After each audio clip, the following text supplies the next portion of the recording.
চলো আজকের আপেল মাখা করা যাক।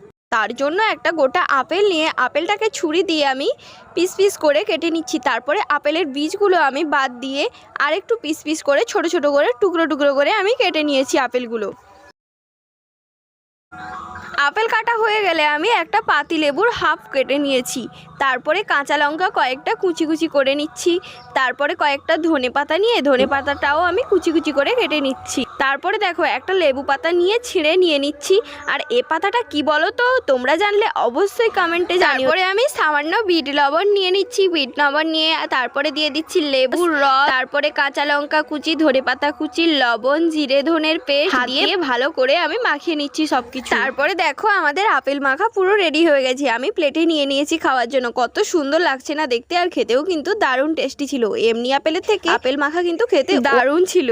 আমি এখন আপেল মাখা খাই, তোমরা সাবস্ক্রাইব করো।